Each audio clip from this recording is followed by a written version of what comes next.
అని చెబుతూ ఇంటింటికి పంపించిన హామీలు ఇవి.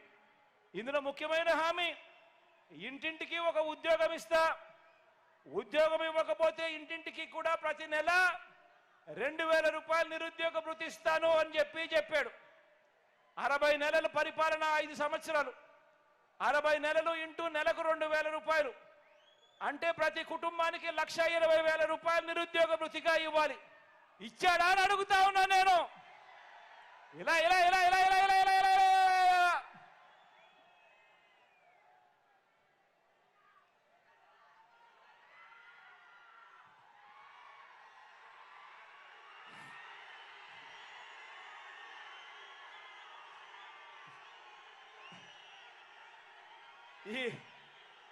ఈ ముఖ్యమైన హామీలు ఇంతటితో ఇంకా ఆగిపోలేదు, ఇంకా ఉన్నాయి ముఖ్యమైన హామీలు.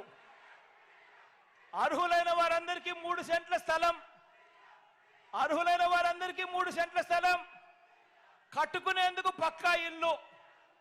ఇందులో ముఖ్యమైన హామీగా రాశాడు. పేదలందరికీ, అర్హులైన వాళ్ళందరికీ 3 సెంట్ల స్థలం, కట్టుకునేందుకు పక్కా ఇల్లు. నేను అడుగుతా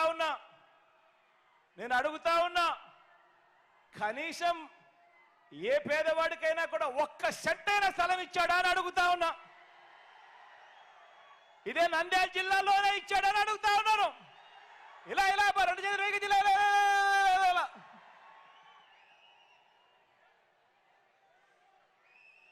10,000 కోట్లతో బీసీ సబ్ ప్లాన్, చేనేత, పవర్ లూమ్స్ రుణాల మాఫీ అన్నాడు.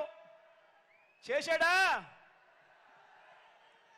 మహిళల రక్షణ కోసం ఉమెన్ ప్రొటెక్షన్ ఫోర్స్ ఏర్పాటు చేస్తామన్నారు. మహిళల రక్షణ కోసం ఉమెన్ ప్రొటెక్షన్ ఫోర్స్ ఏర్పాటు చేస్తామన్నారు.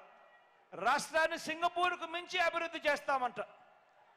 ఇందులో రాశారు రాష్ట్రాన్ని సింగపూర్కు మించి అభివృద్ధి చేస్తాము అని. ప్రతి నగరంలోనూ హైటెక్ సిటీ నిర్మిస్తామన్నాడు. మన నంద్యాలలో ఏమైనా కనిపిస్తా ఉందా హైటెక్ సిటీ?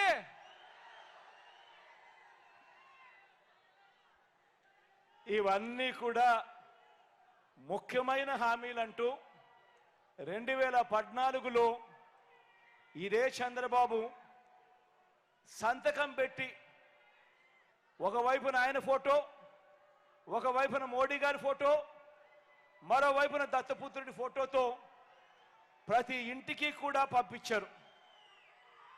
ఇదే చంద్రబాబు, ఇదే దత్తపుత్రుడు, ఇదే మోడీ గారి ఫోటో, వీళ్ళు ముగ్గురు కలిసి చంద్రబాబు నాయుడు గారి సంతకం పెట్టి ఈ పాంఫ్లెట్ను 2014 ఎన్నికలకు ముందు పంపించారు.